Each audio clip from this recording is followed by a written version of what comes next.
Alright, our second movie this week after Spider-Man is obviously Midsommar by Ari Aster, who wrote and directed Hereditary just last year. This is how successful Hereditary was we got his next movie almost immediately, like a year later. And the interesting thing about him is that when you look at this movie and you know somewhat about its setup, even if you know very little, you get the cult vibe that surrounds it and what the center of the story is. And at first you might be put off because for a while now cults have kind of been like all the rage. I'm sure there's a couple I'm even forgetting, but there's The Handmaid's Tale, obviously. Then there was Apostle, the Netflix movie from like a year or two ago. That Netflix movie with Emma Watson. It's just kind of have been all over the place the last few years or so. And generally with these kind of movies, the first place my mind goes to is something like the original Wicker Man, and it's like movies that kind of have this sort of setup, kind of set themselves up to almost be maybe a bit too derivative of it, among others. Because he's made public Ari Aster has made public his inspirations when making this movie, and you can see them in Hereditary also.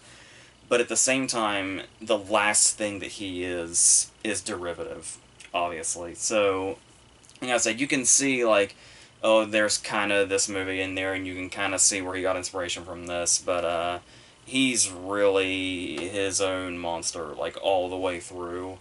So when this one starts off, there's almost like this.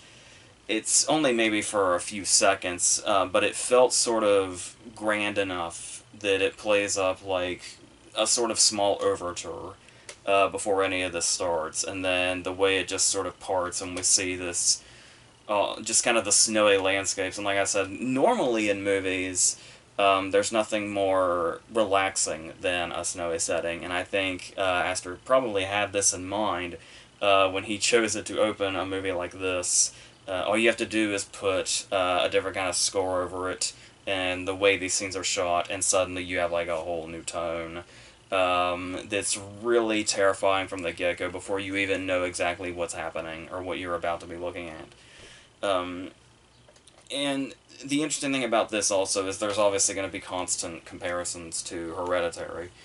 And the thing about Hereditary, as like vicious as it felt, um, there was the middle portion where it actually took on like a human tragedy of sorts. Like regardless of all the supernatural stuff and how off it kind of felt from the beginning, they really took that human element and made the relationships feel so real and the grief feel so real in this tragedy. And that was kind of the middle of the movie. Like that was kind of the jumping off point to where the twisted places that the movie went. This movie starts with that. Like the tragedy where we see, Tony Collette on the ground just like wailing in agony. That's like the opening scenes of this. With Florence Pugh doing a similar thing, but with a much different tragedy.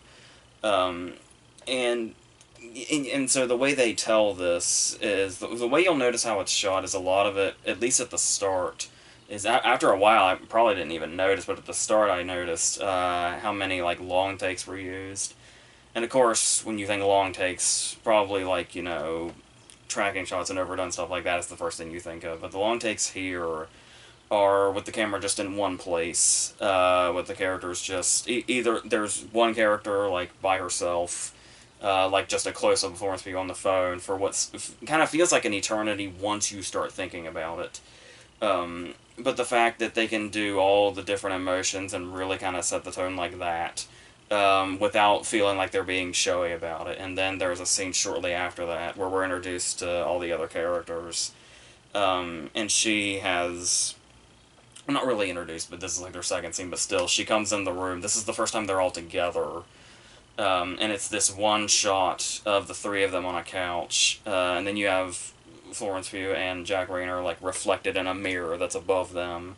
So once again, you're getting all the character interaction, and all of them are in this one shot, but the camera is not moving, and it just stays in one place for however long this scene takes. And stuff like that, I think, really kind of sets the mood nicely. And there's something, like I said, it's almost like because you anticipate cuts, That's kind of like the movie's kind of subtly like drawing you in just based on that alone. And talking about the Florence Pugh and Jack Rayner characters, yeah, the interesting thing about this movie is you can take it in two different ways as far as a theme goes.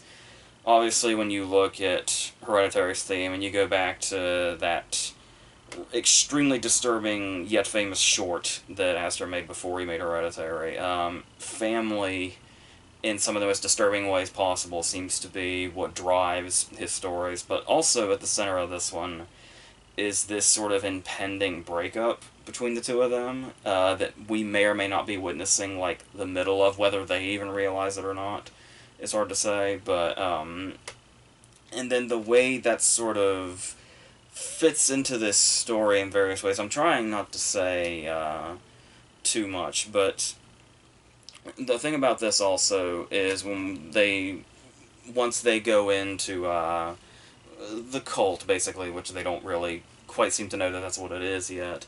But when they're just sort of driving into it for this thing, because they're both trying, there's the whole subplot of them. Two of the guys are going to do their thesis on this, and they're starting to argue about which one's going to do this and if they're going to collaborate or not, and there's like a rivalry. Like that's what they think they're here for, basically, after being brought here by their friend, whose family is a whole part of this thing. And when they drive down this road and into it, I was talking about with Hereditary how somehow that movie kind of felt off its axis, even when it wasn't like blatantly, telling us that or anything or trying to show us that. There's just something that made it feel a bit unbalanced in a really unsettling way.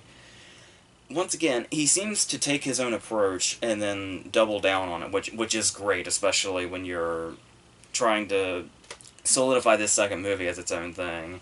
So when I say that Hereditary felt like it was off its axis, this shot literally just turns itself upside down.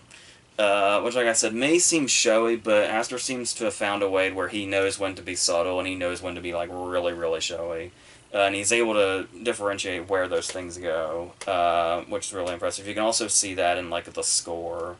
The score is, like, really decisive in exactly where it is in the movie. Because once it's in there, it's big. Like, it's not a subtle score by any means whatsoever. But that's the thing is, so it's either, like, really loud and you definitely know it's there, or it's in silence. There's really no middle ground that I remember. Which is really, like I said, as far as setting the tone, is really kind of perfectly done, especially when a lot of the music also, which I don't even know if you can call it the score at this point, is like within the scene, like with the characters that are around this place, like actually playing it on instruments while they're in the scene, is where a lot of the music also comes from, so that's really expertly handled. And another thing that I thought was brilliantly done, what that almost seems like, well, I want to say it feels like a response to Hereditary, but maybe this is just somewhat coincidental because this had to have already been long written by the time Hereditary came out. But talking about the Will Poulter character, who's kind of basically the comedy relief, but the thing about him just not necessarily just being the comedy relief was it also felt like to me that, because when Hereditary came out, you heard a lot about audiences. They weren't quite sure how to take it, so they kind of all reacted in different ways. Some people were terrified, but then there's those people. There's people that are in, like, every horror movie theater where they'll laugh at inappropriate times or they won't seem to be taking it seriously or something like that. So it's almost felt like this movie sort of had the jump on that portion of the audience with the Will Poulter character basically being ahead of them, commenting on things around.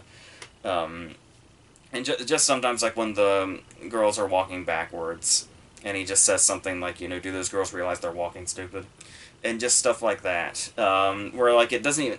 Like, it almost felt like there were times where he wasn't funny enough to where it almost didn't even feel like he was intentionally comedy relief. It's almost like... I said I almost felt like he was like a stand-in for those audience members, and he was kind of beating under the punch before that, so...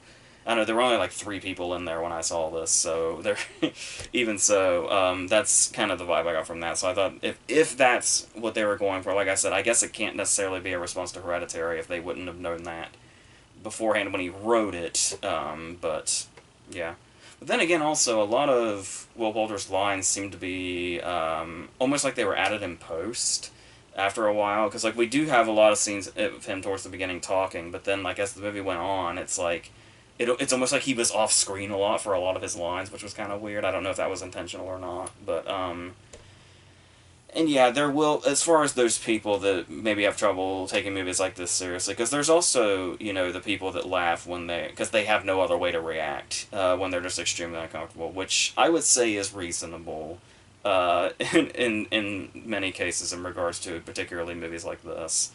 Um, but there will be moments where you might actually have to, like, I guess you could say suspend disbelief, because there is something, because obviously with the setup, I imagine most people are aware that this is going to get progressively more sinister as it goes and as it's revealed exactly what this cult does, and what their rituals are. So there might be a lot of people thrown off by the idea that there is a moment that feels relatively early that's really extreme. It's they even say it's the first ritual, basically. And for being the first ritual, there's no, like, sort of slowly guiding you into this and then you just gradually figure out what's going on. They get hit in the face with what the fuck is going on here with the first ritual. And it might be hard for audiences to believe that they would stick around after that one ritual. But the thing is number one, they do throw in some reasons why they stick around, mainly being the whole thesis thing. But and basically it's them taking in culture, I guess you could say, is the way Jack Rayner tries to excuse it. But the thing that I kind of saw it as in regards to them not, realistically leaving when shit got immediately, bad, was that the whole kind of nightmare feel that it has, where it's like it's a nightmare in, like, broad daylight. The whole movie is, which is really interesting. There are sparse night scenes, and there's, like, a nightmare sequence, but for the most part, like, 95% of the movie is in the day. Maybe even, like, 97 or 98. And not just the day, but it's, like, really, really bright. Where, like, they're out in the middle of everything, so there's, like, no shade or anything, and it's, like, Midsommar, literally, so...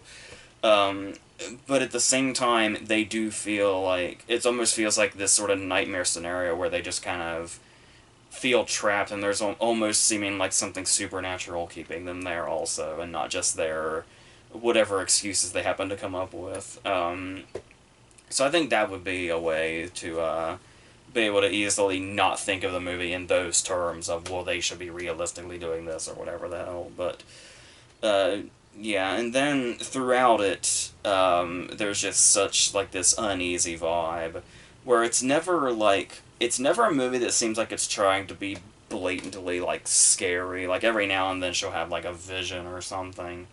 But a lot of that is brought on by the hallucinations with all the different drugs they take. But the thing here also is that when you just kind of... I was talking about the feel with Hereditary, but here you can kind of almost physically see some of it. Like, the way, like, the trees and the plants and all that seem to, like, just sort of move by themselves, sometimes in hallucinations, sometimes maybe not.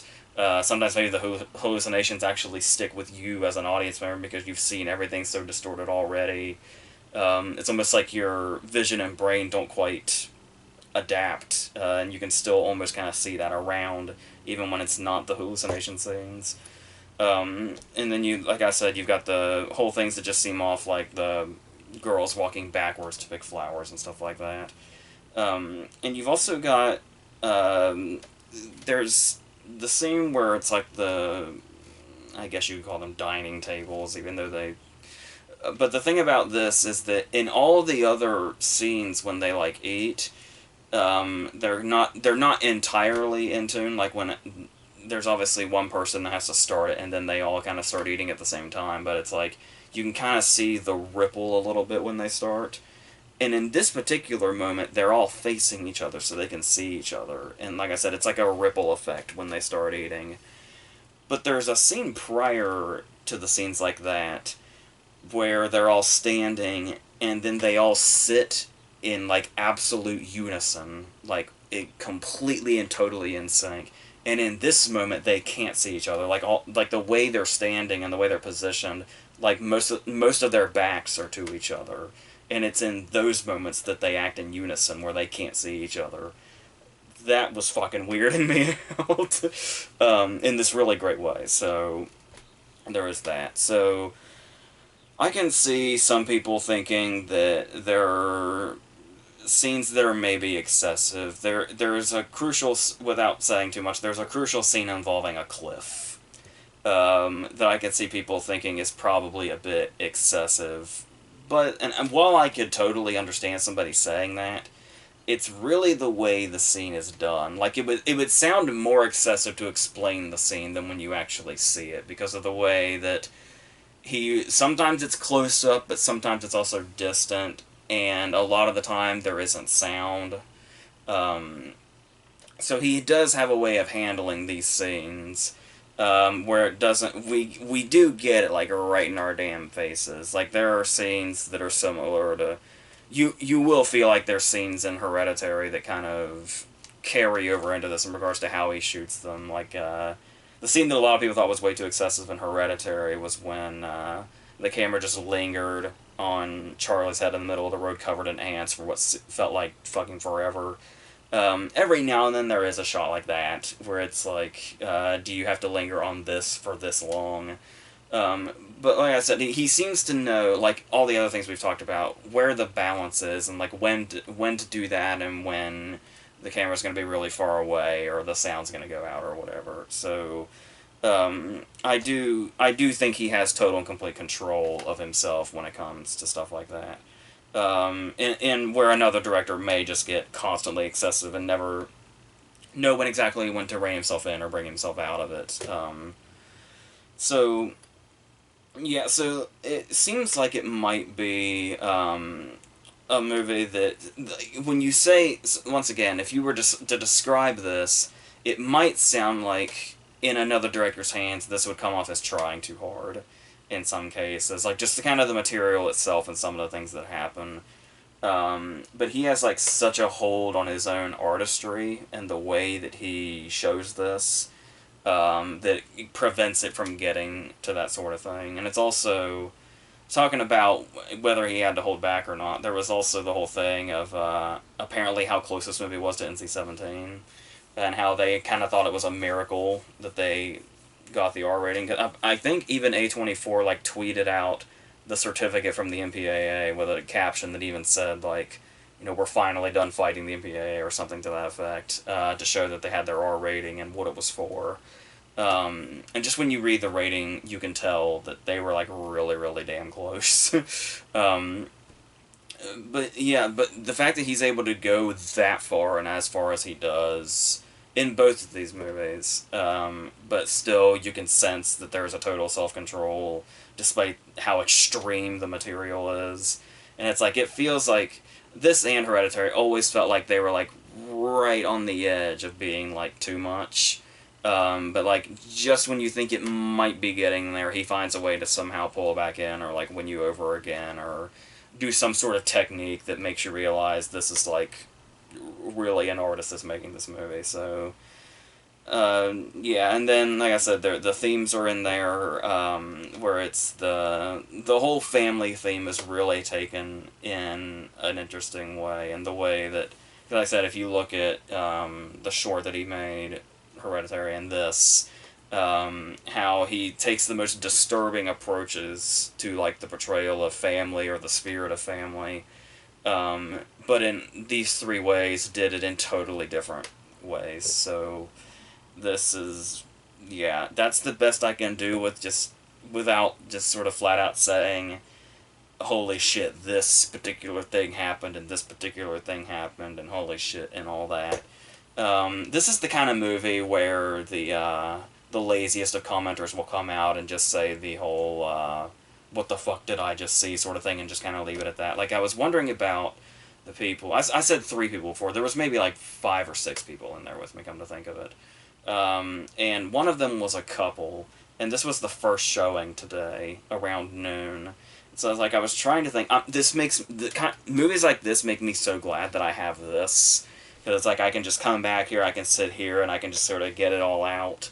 It's like I really kind of pity those people that, that are just like regular moviegoers and then go to a movie like this, and then they're like stuck with each other for the rest of the day, and it's like, how do you talk about this for like, you go in here like early in the day, and then you got the rest of the day, and the two of you have seen something like this, and it's like, how do you completely and totally register it? And like, what do those discussions sound like? Because I feel like a lot of people might just retreat. Like, they might come out of this and like not even talk about the movie, or just sit in silence. But once again, it's like grief itself, which Astor is so good at covering.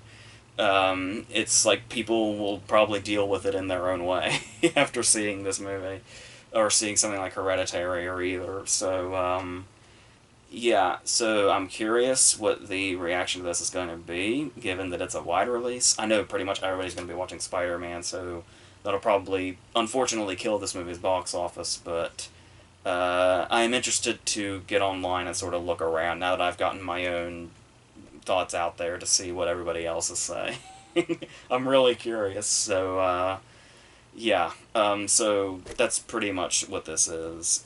So Friday obviously isn't going to be anything because the movies are already out, but I think Owen's going to probably do something, and then Saturday will be a Versus, Sunday will be Big Little Lies, and then we'll get back to normal. And I think next week, I may hold off on like Stuber and Crawl and do one of those big videos I've been talking about that I was going to do, where I kind of catch up on a lot of the movies that I've missed over this year, now that we're at the halfway point of the year. So that'll probably be what next weekend's video is, and then after that is The Lion King, and then Tarantino comes back into our lives, so that'll be fun. So until all that stuff, I think we're done here.